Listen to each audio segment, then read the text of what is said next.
L'heureux événement qu'est l'arrivée de bébé peut rapidement causer de bien grands soucis aux mamans. Les inquiétudes sont nombreuses et le désir d'offrir ce qu'il y a de mieux à son enfant se retrouve au cœur des réflexions de toutes les mamans.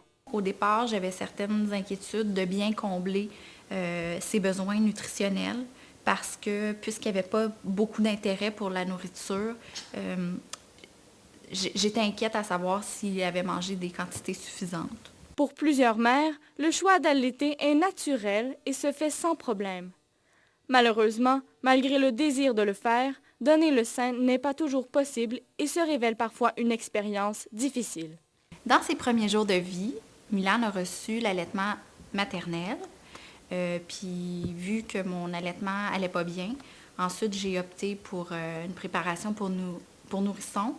Après le lait, l'appétit de bébé augmente peu à peu et les biberons doivent rapidement être accompagnés d'aliments comme la purée. Finalement, chaque bébé est différent. Hein? On introduit la purée en 4 à 6 mois, parce qu'on disait 6 mois, mais on s'est rendu compte qu'il y a eu beaucoup de bébés qui ont faim avant ça, puis ont des poussées de croissance importantes à 4 mois. Puis finalement, plus ça va, plus on recommande de regarder le bébé. Quand le bébé est prêt, qu'on semble qu'il fait plus ses nuits tout d'un coup, il y a quelque chose vers 5 mois qui se passe, même s'il n'a pas atteint le 6 mois, qu'on recommande d'allaitement exclusif ou qu'on recommandait.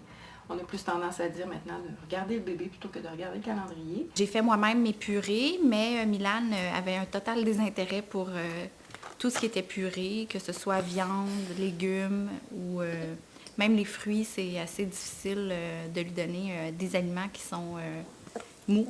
Même si la réalisation de purée maison peut se faire sans trop de difficultés, le temps manque parfois à certaines mamans qui doivent jongler entre vie professionnelle, entretien de la maison et bébé.